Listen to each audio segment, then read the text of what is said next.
Brought to you by TechnoSpark 20 series smartphones.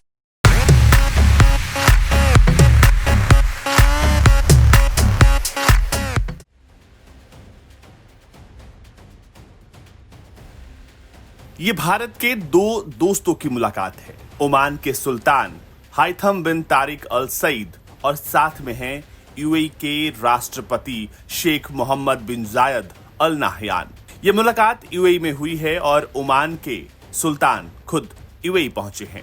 UAE में आई प्राकृतिक त्रासदी के बाद पहली बार ओमान के सुल्तान यूएई पहुंचे हैं और यहां दोनों देशों ने जबरदस्त बैठक की है।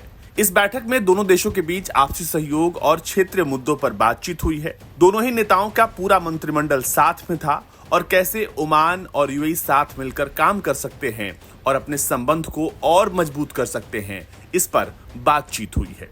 लेकिन मौजूदा वक्त में अगर आप इस यात्रा को देखेंगे तो इसके दो पहलू हैं। पहला ये कि ओमान और यूएई दोनों पड़ोसी देश हैं। इसके अलावा दोनों अरब सागर में सबसे ज्यादा इस वक्त टेंशन का शिकार हो रहे हैं।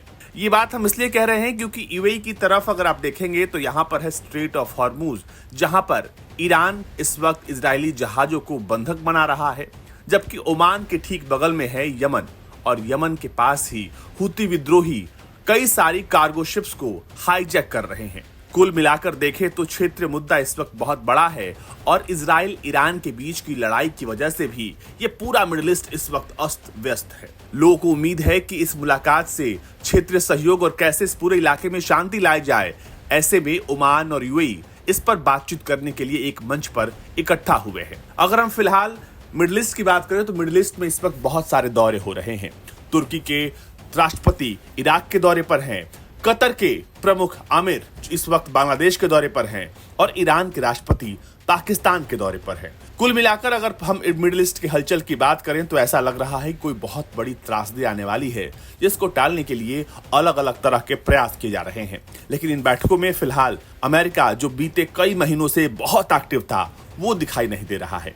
लेकिन फिलहाल भारत के दो दोस्तों की यह बैठक जाहिर तौर पर एक पॉजिटिव नोट के साथ खत्म हुई, जहां पर एक दिवसीय दौरे पर पहुंचे ओमान के सुल्तान हाइथम बिन तारिक अल सईद ने यूएई के साथ अपने सहयोग को बढ़ाने की बात की और क्षेत्रीय मुद्दों पर साथ मिलकर कैसे निपटा जाए, इस पर दोनों ही नेताओं की बातचीत हुई है।